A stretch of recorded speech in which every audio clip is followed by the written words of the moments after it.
एक ऐसी बीमारी जो ना चाहते हुए भी इंसान के शरीर को खोखला कर देती है। बाहर से तो इंसान बहुत अच्छा लगता है, हट्टा-कट्टा एकदम चल रहा है, लेकिन धीरे-धीरे करके वक़्त के साथ आपके शरीर को बिल्कुल खाली कर देगी, खोखला कर देगी।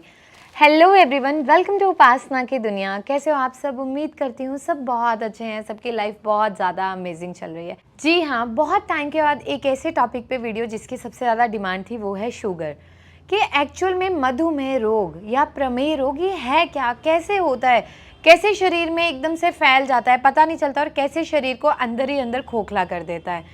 देखिए, शुगर के कारण कोई भी नहीं है, किसी को कभी भी किसी भी वक्त डायग्नोज हो सकता है, ऐसा माना जाता है। लेकिन आयुर्वेदा में इसे बहुत अच्छे से एक्सप्लेन किया गया है। जैसे हम टाइप 1 टाइप 2 शुगर की बात करते हैं और जनरल एक रीज़न देते हैं कि जब हमारे पेनक्रियाज ने इंसुलिन की जो सिक्रेशन है वो कम हो गई, ठीक है, वो जितनी मात्रा में हमारे शरीर में चाहिए उतनी मात्रा में हम एब्जॉर्प्शन नहीं कर पा रहे हैं।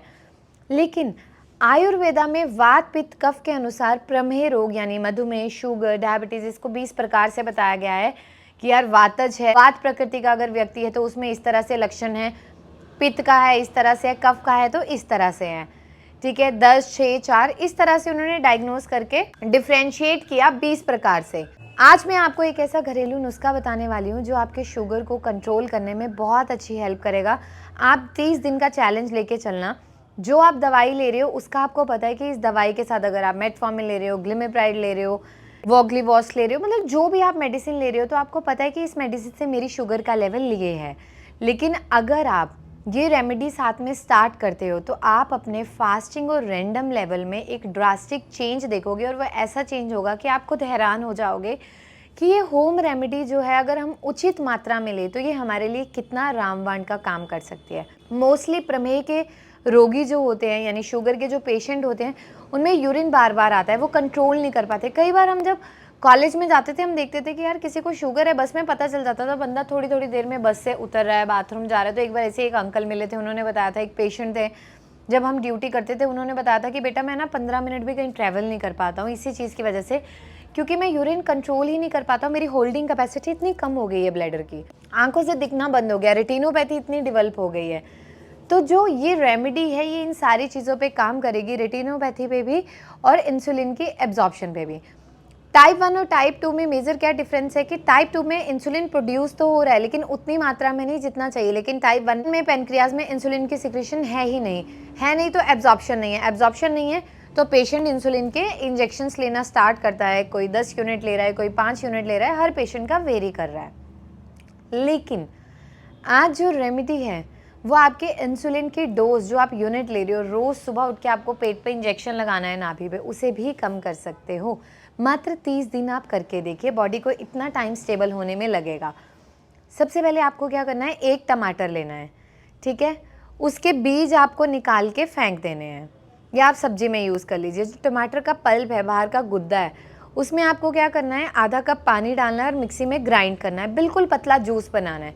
उसमें शुगर, नमक कुछ भी ऐड नहीं करना है, जस्ट उसे आपको दिन में एक बार पीना है, कभी भी पी लीजिए।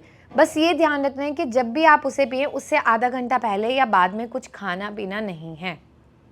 कितना सिंपल है, आधा घंटा पहले या बाद में कुछ खाना पीना नहीं है। ये हो गया फर्स्ट स्टेप। इसके साथ में आज मैं आपके किचन में से लाने वाली हूँ हल्दी को। क्या किसी को पता है कि हल्दी कितनी मात्रा में लेनी चाहिए जो हमारे शुगर को बिल्कुल नॉर्मल कर सकती है, और जो यूरिन की फ्रीक्वेंसी बार बार आप यूरिन पास कर रहे हो उसे कितना रिड्यूस कर सकती है। आपको क्या करना है, हल्दी पैकेट वाली नहीं लेनी, घर की पिसवानी है। जो गांठें होती हैं हल्दी की, ठीक है, आप उसे पिसवा लीजिए, ड्राई हल्दी को, ठीक है। 8 ग्राम हल्दी सुबह, 8 ग्राम हल्दी शाम को, गर्म पानी के साथ आपको लेनी है खाली पेट, खाना खाने के आधा घंटा पहले सुबह, खाना खाने के आधा घंटा पहले शाम को। और जो आप दवाई ले रहे हैं, चाहे मेटफॉर्मिन है, ग्लिमिप्राइड, जो भी आप मेडिसिन ले रहे हैं, उससे कम से कम हल्दी का आधे घंटे का गैप रखना है। आप देखिएगा कि किस तरह से ये आपके मेटाबॉलिज्म को स्टेबल करेगी, ग्लूकोजेनेसिस पे काम करेगी, इंसुलिन की रेजिस्टेंस पे काम करेगी और इंसुलिन की एब्जॉर्प्शन पे काम करेगी। जब ये सारी चीज़ें होना स्टार्ट हो जाएंगी तो पेनक्रियाज से जो बीटा सेल है उन्हें अपने आप एक पुश मिलेगा कि कहीं ना कहीं हमें एब्जॉर्प्शन पे काम करना है और हमें बॉडी में ग्लूकोज के लेवल को मेंटेन करना है, जिससे कि पेशेंट की जो मेजर कंप्लेंट्स हैं, आई में स्ट्रेन आना, ऑकुलर प्रेशर का बढ़ना, रेटिनोपैथी होना, धीरे धीरे करके वो अपने आप ओवरकम होना स्टार्ट हो जाएंगी। आप में से जितने भी लोगों को शुगर है, मैं ये नहीं कह रही कि 100% लोगों की शुगर ख़त्म हो जाती है, नहीं, अगर बॉडी रिस्पॉन्स ही ना करे फिर मुश्किल है। लेकिन कभी भी शुगर हो, पहले आयुर्वेदा ट्राई करो, फिर आप एंड जो आपका ऑप्शन है इंसुलिन, एलोपैथी, वहाँ पे 90% लोग अपनी शुगर को वहीं के वहीं रिवर्स कर सकते हैं। जी हाँ, कर सकते हैं। शुगर की जो मेडिसिन है ना, वो WHO ने जब डिक्लेयर किया है, ठीक है, कि शुगर एक ऐसी बीमारी बन गई, शरीर को खोखला कर दिया, डिफरेंट डेफिनेशन दी, आयुर्वेदा ने बोला कि नहीं, स्वास्थ्य स्वस्थ आरक्षणम आतुरस्य विकार प्रशमनम च, कि हम आपके स्वास्थ्य की रक्षा करेंगे। आप एक बार हम पे भरोसा तो करके देखो।